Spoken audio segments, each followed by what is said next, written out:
Amen. Sige po, magandang gabi po sa atin lahat. For the next 25 minutes, listen carefully. We're gonna hear the Word of God. Mabilis lang ito. It's a continuation of what we heard last Sunday, the intimacy towards God. Intimacy with God.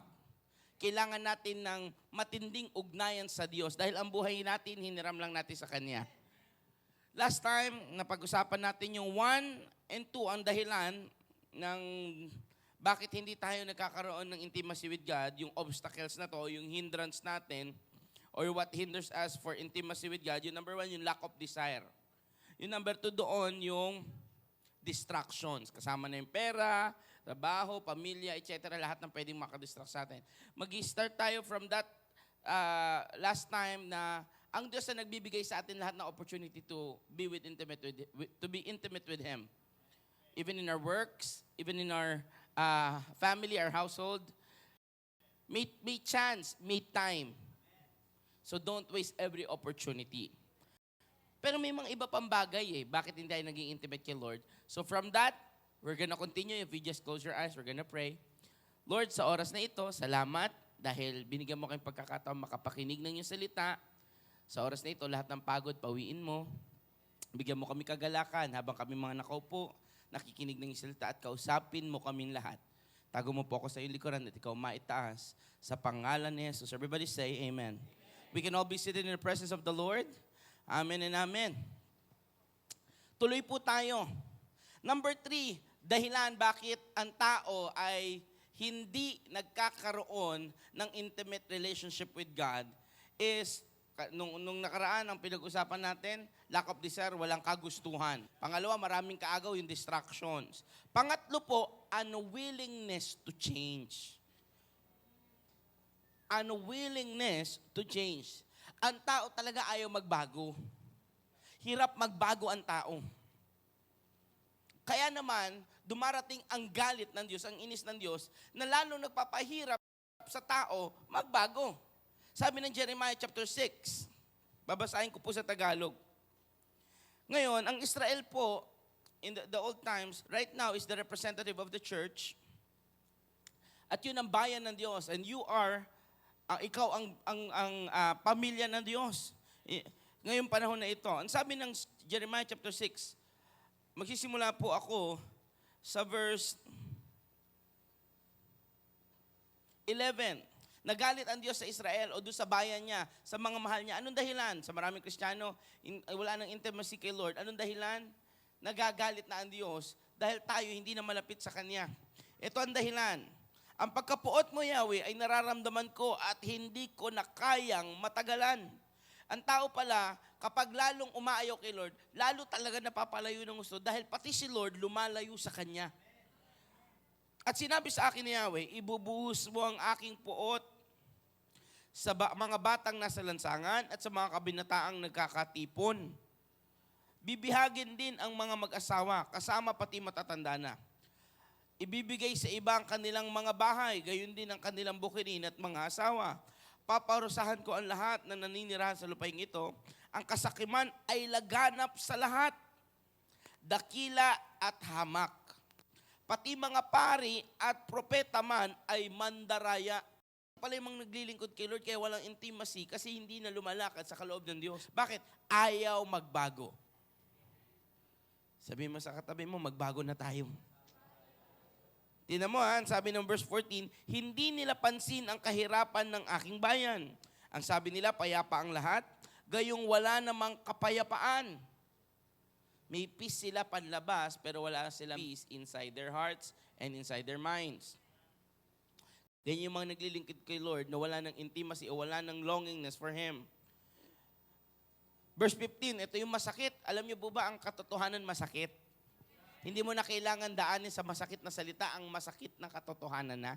Ito ang sabi ng verse 15, nahihiya ba sila sa ginawa nilang kalikuan? Pwede ba sabay-sabay natin basahin? 1, 2, 3, go. Hindi na sila tinatabla ng... Grabe, no? Ang mga sino kausap? Hindi naman unbeliever ang kausap Ang kausap, Christians. Ang kausap, bayan niya. Bakit daw? Kasi galit na si Lord. Bakit? He's longing for us and yet we are rejecting Him. Gusto ng Diyos ng intimate relationship with us, pero tayo ayaw natin. Ano sabi? Nahihiya ba sila? Hindi. Hindi na sila tinatablan ng hiya. Hindi po galing sa akin yan. Ito, mas matindi. 1, 2, 3, go! Makapal na ang kanilang... Grabe, no? Grabe pala si Lord magsalita, no? Ganyan ang tao na wala sa Diyos. Ang Diyos sa kanila, idolo o kaya naman isang, being na higher na kung trip mo, okay. Kung ayaw mo, okay lang din. Pero si Lord nagagalit pala. At ang tawag sa atin na nakakakilala na sa Kanya, tas ayaw magbago at ayaw lumapit lalo sa Kanya, ano? Makapal ang mukha. Grabe. Sabi mo sa mo, praise the Lord, hindi ikaw yun. Nandito ka eh.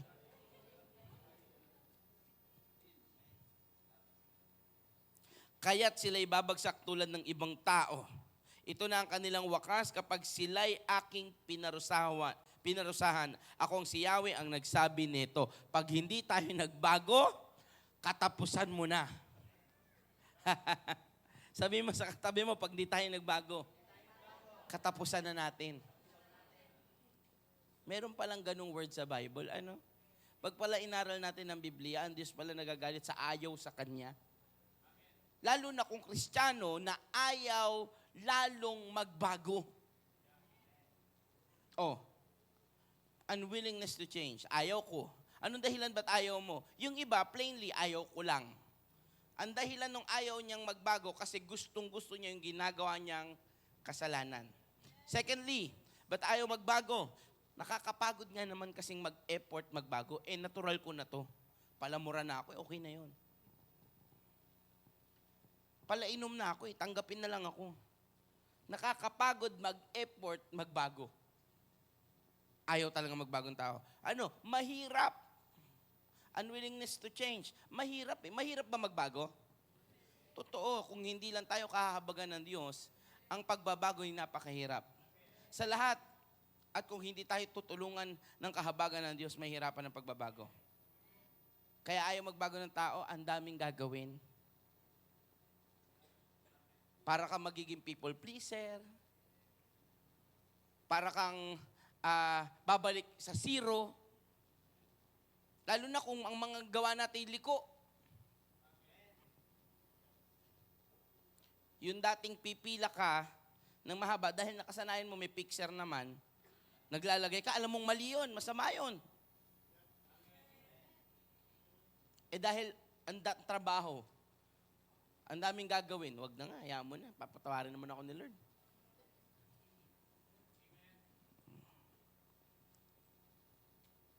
This is not only unwillingness, but also a hardened heart.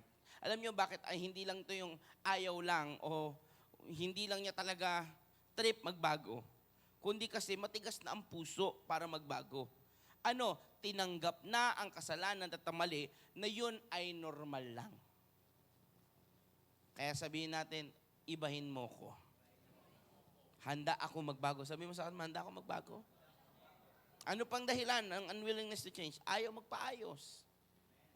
Masaya na sila sa kanilang pamamaraan. Tigas ng ulo at puso. Stuck in the cycle of defeat kasi ayaw magbago. Yung ibang Kristiyano po, kaya ayaw magbago kasi gusto nila yung nakasanayan na nila. Kaya naman, tuwing magbabago na sila, sa umpisa lang magaling. After 1 year, balik na naman sa nakaraan, wala na naman. Yung iba naman, ayaw magbago kasi masaya lang sa loob ng church o sa pinagagawa ng Diyos sa umpisa o kaya kapag may mga ganap, may mga happenings. May kainan, may outing. Pero kapag kabagay na patungkol sa prayer, walang tao. Worship, wala ang tao. Ayain mong lumabas ng malayo, malakas. Ayain mong magsamba, may sakit. Ngayon, ano pa yung unwillingness to change? Meron namang kabaitan ng Diyos. Anong ginagawa ng Diyos? Nangungusap siya sa pamamagitan ng salita niya. Minsan, dadaanin na nga ni Lord, sobrang makausap ka lang, dadaanin niya na sa social media eh. May mga post na randomly sinasabi para sa'yo magbago ka. O kaya ayusin mo yung ugali mo, biglang nga sasabihin mo, ano ba to, may pinariringgan? Totoo ba? Ignoring the word of God. Minsan, kahit galing na sa lingkod ng Diyos. O kaya, straightly from God na mismo. Natutulog ka o kaya naman nakasakay ka sa jeep, nagkaroon ka ng malaking conviction at pinaparinig sa iyo ni Lord, kinakausap ka niya, nak, patawarin mo na itong tao na ito. Ang gagawin mo, in Jesus' name. Nire-rebuke mo? Hindi. Dapat yun maparusahan. Ikaw, demonyo ka. Pati si Lord, you know. Hello? Amen?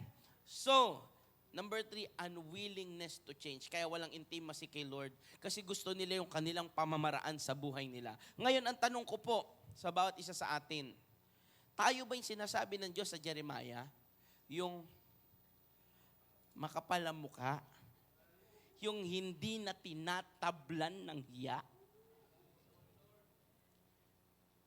Sikunin mong katabi mo, sabi mo, praise the Lord, babaguhin tayo ni Lord. Yan. Sino dito, masarap pakinggan na babaguhin tayo ni Lord? Sino dito handang magpabago kay Lord? Amen. So ngayong oras na ito, number 3, ano daw? Unwillingness to change. Sabi ko sa inyo, hindi natin patatagalin ito. Bilis ko yata, 2 minutes pa lang yata yun. Number 4 na tayo. Bakit walang intimacy kay Lord ang tao? Bakit? Dahil kaya walang pagnanasa sa Diyos ang tao, walang malalim na ugnayan sa Diyos ang tao because they lack a daily prayer life. Lack of daily prayer life. Wala ka talagang, kahit ang asawa mo, hindi mo kausapin. Ang partner mo, kahit sa trabaho, ang kasama mo, co-leaders mo, hindi talaga kayo magtatagpo. Wala talaga kayong relationship. Si Lord din, dahil yun ang means natin to talk to Him. You do not only pray when you have food in your table and about to eat. Madalas doon lang tayo nagpe-pray eh. Minsan nga nakakalimutan pa, pag huling subo na, hindi pala ako nag-pray. Kaya pag nabilaw ka na. Iba nananalangin pag gabi, nakakatulugan pa. Ang amen bukas pagising. Amen? Tapos ko ba yung prayer kagabi? Parang hindi. Amen, Lord. Tutuloy ko na rin po ng morning prayer ko. Hello? Lack of daily prayer life. Yan ang dahilan.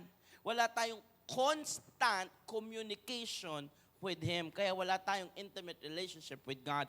James chapter 4 verse 2. You desire but do not have, so you kill. Ayoko nak ng version, lagay natin sa ESV or kaya MBB, sa Tagalog, anak.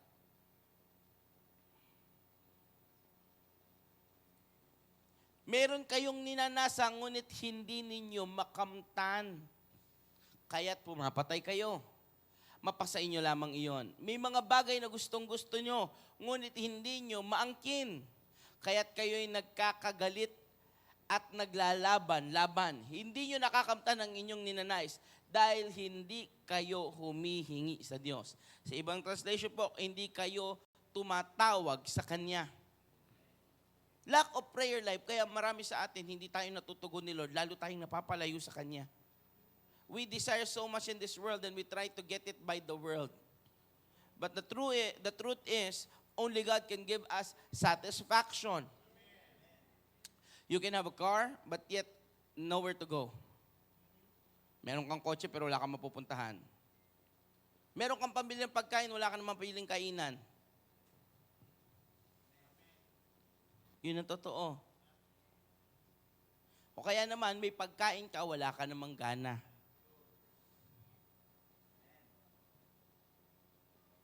Lahat ng yun, hinihingi kasi sa Diyos at ang Diyos lang ang kaya magbigay. At yun ay binibigay niya lang kung may right relationship tayo sa Kanya. You do not have because you do not ask. Ang sabi ng James chapter 4 verse 2. You do not have because you do not ask. Let's ask God for God to give us everything that we need. Minsan kaya tayo lumalayo kay Lord kasi piling natin hindi niya tayo sinasagot. Pero ang totoo, hindi kasi natin siya kinakausap, kaya hindi niya tayo nabibigyan.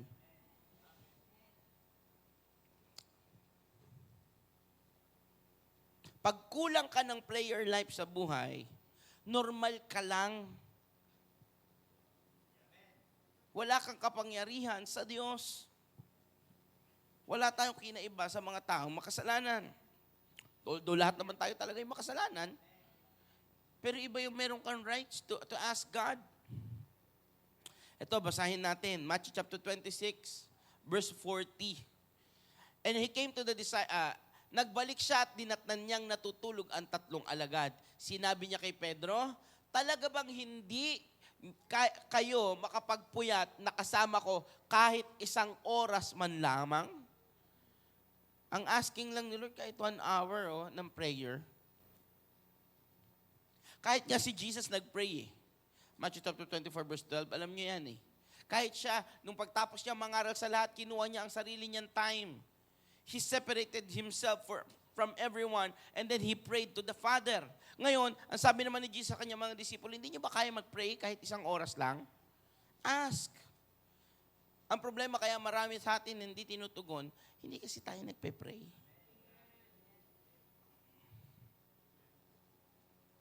At all times, pray. Sabi nga natin, at all times, pray. Pagising mo sa umaga, there's so much blessings to thank God for. Pagmulat mo ng mata, Lord, gumising pa ako, salamat. Pag upo mo galing sa pagkakahiga, Lord, hindi ako gulay. Nakakatayo pa ako, may lakas pa ako, thank you, Lord. Pag suot mo ng tsinelas mo, o kung pagpasok mo ng banyo at magtututbrush ka, Lord, salamat, may ngipin pa ako. Nakakapag-toothbrush pa ako. Kahit sa sapatos na sasuotin mo, pagpalabas ka na, Lord, salamat, meron ako nasusuot, yung iba wala.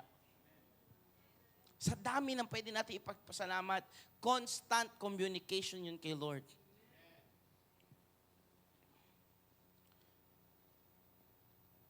Alam niyo po, ito nakakalungkot. Kapag para sa mundo, with full emotion and full attention tayo. Totoo yun. Sino dito mga nanonood ng Korean novela, o yung mga series, documentaries, movies? Kagahapon lang po nanood kami. Meron kami pinapanood na kagabi, isang documentary, parang PBB siya sa ibang bansa. Reality show. Thank you for the word. Isa reality show. Nung episode 1, ganito kami, nanonood kami, excited kami lahat. Biglang nung i-announce na kung sino yung nanalo, biglang nag-credits, kaya lahat kami sabay-sabay. Bitin. With full emotion, full attention, and what's next? Pag para sa mundo, ganun tayo eh. Pag para kay Lord, wala nang atensyon, wala pang emotion.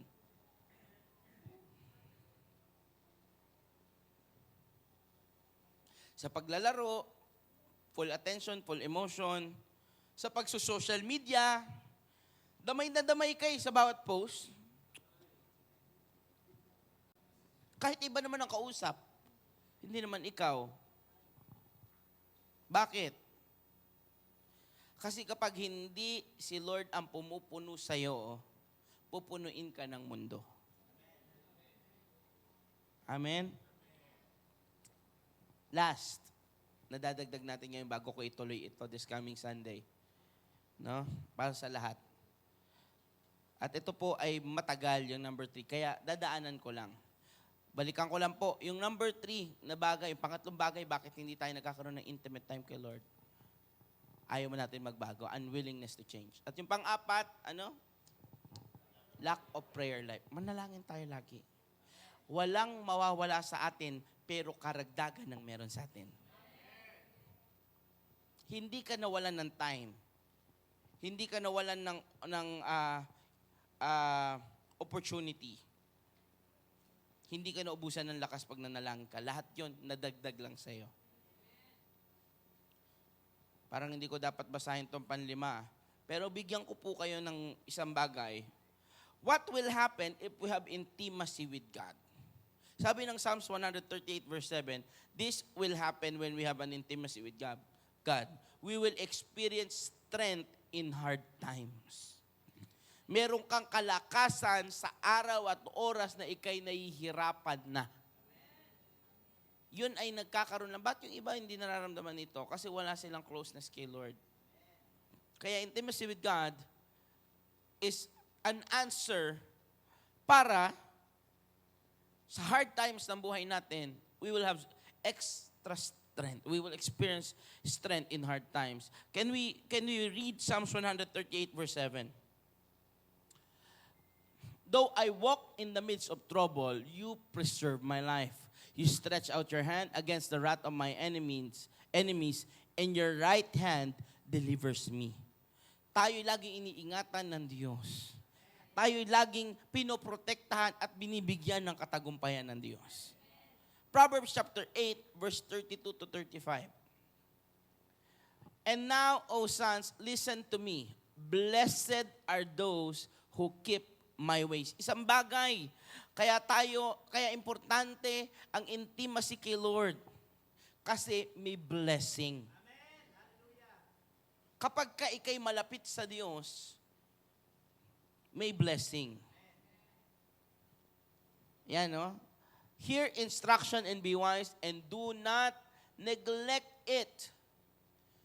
Blessed is the one who listens to me, watching daily at my gates, waiting beside my doors. Sa presence ni Lord yan eh. For whoever finds me finds life and obtains favor from the Lord. Ano pa daw ang meron kapag kami intimacy kay Lord? May pabor. Alam nyo, paano tayo nagkakapabor kay Lord? Sabi ng Luke chapter 2, verse 52, ang isang tao na nag-google ng oras niya, kausap siya, ay nagkakaroon ng pabor sa tao at sa Diyos. And Jesus, bakit nasabi iyang, and Jesus increased in wisdom and stature and in favor with God and man? Kasi si Jesus, inanap ng kanyang nanay. Sabi niya, asan ba si, pupunta lang naman tayo sa pestahan. Hinanap ngayon ni Joseph and ni Mary si Jesus. At natagpuan nila si Jesus in the temple, kausap ang mga priest, mga pari. Nakikipagdebate siya at nagtuturo siya ng patungkol sa salita ng Diyos. At anong sabi? Dahil lagi siya nakababad sa simbahan at sa presensya ng Diyos. Ibig sabihin, may intimate relationship siya sa Diyos. Nandun siya lagi sa presence ni Lord. Ito ang sabi ng Luke 2:52. Maging si Jesus increased in wisdom and in stature, sa katayuan, and in favor. Kanina siya nagkaroon ng favor? With God and... Gusto mo ba ng pabor sa Diyos? Number 1 yan. Kasi kapag may pabor ka sa Diyos, walang magiging laban sa'yo. Maganda, may bonus kapag lagi tayong nasa presensya ng Diyos. Magkaroon tayo ng intimate relationship kay God. Ano daw? Hindi lang tayo may pabor sa Diyos, meron tayong pabor kanino? Sa tao rin. Sino dito nakakatanggap ng pabor sa tao? Sino dito nagkakaroon ng pabor sa Diyos? Resulta yan ng mga pinanalangin mo o ng mga oras na naging intimate ka kay Lord. Bakit parang wala nang sinasagot ngayon? Kasi yung prinay mo noon, nasagot na, wala ka na kasing bagong prayer ngayon. Dati prinay mo lang yung position mo na yan. Binigay ni Lord. Dati prinay mo lang yung sahod na yan, yung promotion na iyan. Yung strength mo na yan, yung connections mo na yan, yung meron kang business. Prinay mo lang noon yan eh. At isa-isang tinugod ng Diyos. Bakit? Nung nangangailangan ka, pray ka ng pray. Ngayon, dahil napuno ka na nung lahat ng prinay mo, nakalimutan mo naman magpasalamat at mag-pray, kaya parang wala nang bago. Keep your intimacy with God. Always pray and learn to change. It is not an easy thing to do. It is very hard. Lahat po tayo mahirap tumanggap ng pagbabago. Lalo na tayo, likas na makulit, matigas ang ulo. Ako lang po ba yon? Sino dito ang magsasabi, may katigasan ulo ko eh. Lahat tayo aminado dyan. No? Pero, matutunan natin magpabago sa Diyos. Isa po, dito ako mag-end, as we end the word tonight, minsan, ginajudge natin ang ating sarili. Pero alam niyo po, napakahirap doon kapag sinabing saliksikin natin ang ating sarili. Bakit? Kasi ang tao bias. Ina-outweigh lagi ng mabubuti niyang gawa yung mga kakulitan niya na gustong baguhin sa kanya ng Diyos. Kaya sasabihin mo, hindi, siguro naintindihan ng Lord to. Mabait naman ako, meron naman akong ginawang ganito, ganyan-ganyan. Kaya wag mo na lang saliksikin ang sarili mo. Alam niyo ano pong tama? Magpasaliksik tayo sa Diyos. Lord, kilala mo ko. Ikaw ang tumingin sa akin. At kung ano sasabihin mo, tiyak, totoo at tama iyon. Hindi kagaya kapag tayo ang nag-judge sa sarili natin. Totoo lang, lagi tayong may dahilan. At kapag nagdadahilan tayo, ito ang sabi ng Diyos, kapag katingin mo ikay tama at mayroong mga bagay na hindi na kailangang ipabago sa Diyos, sabi ng Diyos, lumapit ka sa akin, magdahilanan tayo at lilinisin naman kita na simputi ng niebe. Ganun kabait ang Diyos. Ang sabi niya, sige na, sabihin mo na lahat ng reason na meron ka. Pero after nyan, I'll wash you white as snow. Patatawarin pa rin kita. Ganun kabait ang Diyos na pinaglilingkuran natin. So let us change today. Let's learn to change. And let's always have a constant relationship through prayer sa ating Panginoong Jesus. Amen? May natutunan ba tayo ngayong gabing ito? Nawa po, lalo tayo magkaroon ng intimate relationship kay God. Huwag tayo matapos na, oo, may dahilan, may distraction. Oo, may dahilan, ayaw ko minsan, wala akong gana. Pero meron pala akong pwedeng panggawin, manalangin, at magpabago sa Kanya.